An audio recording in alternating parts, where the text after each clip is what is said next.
ஒரு அழகான கிராமத்தில் ராமு, சோமு, மித்ரா என்ற 3 சிறிய வயது நண்பர்கள் வாழ்ந்தார்கள்.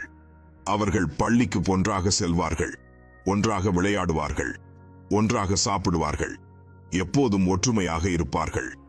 ஒரு நாளில் திடீரென்று மழை தினமும் இவர்கள் பள்ளிக்கு செல்லும் வழியில் சிறிய பாலம் ஒன்று உடைந்து போனது. அதனால் குழந்தைகள் எல்லாம் பள்ளிக்கு போக முடியாமல் தவித்து நின்றார்கள். ஊரில் உள்ள பெரியவர்கள் இப்ப முடியாது, நாளை பார்த்துக்கலாம் என்று சொன்னார்கள்.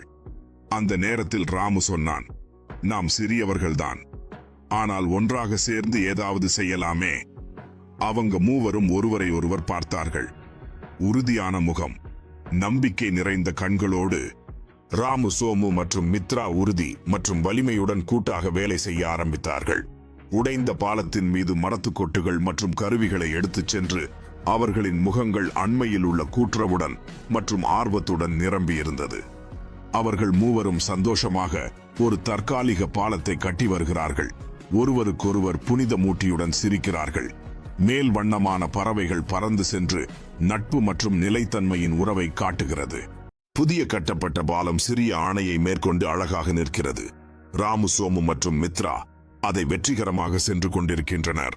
அவர்கள் கொண்டாட்டத்தில் கைகள் உயர்த்தி நிற்கின்றனர். அப்போது பதுங்கிய ஒரு பொக்கிஷ பெட்டி தண்ணீரின் அருகே இருக்கும் மலர்களால் சூழப்பட்டுள்ளது.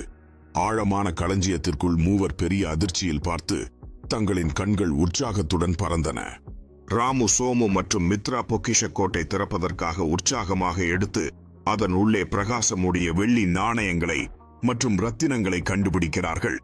அவர்களின் முகங்கள் மகிழ்ச்சி கொண்டுடன் மற்றும் நம்ப முடியாத போதிலும் கதிர் கொண்டது. அந்த மூவர்கள் சந்தோஷமாக விழா நடத்துகிறார்கள். பொக்கிஷ கோட்டையை சுற்றி நடனமாடுகிறார்கள். மாலையில் அழகான விண்வெளி மற்றும் தீபாவளி விளக்குகள் இந்த காட்சியை அமைத்துவிட்டன. அவர்கள் புதிய செல்வமும் நண்பத்துவமும் கொண்ட அற்புதமான நினைவுகளை உருவாக்கின்றனர். மூவர்கள் ஒரு பெரிய மரத்தின் கீழ் அமர்ந்து தங்கள் செல்வத்தை எண்ணிக்கொண்டு கதைகள் மற்றும் சிரிப்புகளை பகிர்ந்து கொள்கிறார்கள். பச்சையாக காடுகளின் போது வெயில் விளக்குகள் சிறு கால்களை ஊடுருவுகின்றன. அந்த மாலையை சுற்றியுள்ள கிராமத்தின் வியப்பான தோற்றம் மலைகளின் பின்னணி காட்டிலும் சூரியன் மறைந்து கொண்டிருக்க ராமு, சோமு மற்றும் மித்ரா முன்னணி பகுதியில் தென்படுகின்றனர். அவர்கள் ஒருவருக்கொருவர் உறவுகளை மேலும் வலுப்படுத்தும் இந்த அனுபவத்தை தாங்கிக் கொண்டு ராமு, சோமு, மித்ரா அடுத்தடுத்த சாதனைகள் செய்து கொண்டே இருந்தார்கள்.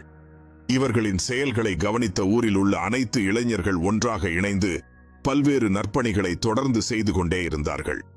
இந்நிலையில் பின்னர் இளைஞர்கள் அனைவரும் இணைந்து ஒரு குழுவை நடத்தி புதிய யோசனைகளை உருவாக்குகிறார்கள். இக்குழு மேலாண்மை மற்றும் ஒற்றுமையை எடுத்துக்கொண்டு அவர்களது ஆர்வம் மற்றும் வெற்றிகளை மற்றவர்களுக்கு கற்பிக்கும் வகையில் செயல்படுகின்றனர். ஒற்றுமை இருந்தால் சிறியவர்களாலும் பெரிய வெற்றியை அடைய முடியும் என்பதை இக்கதையின் மூலம் அறியலாம்.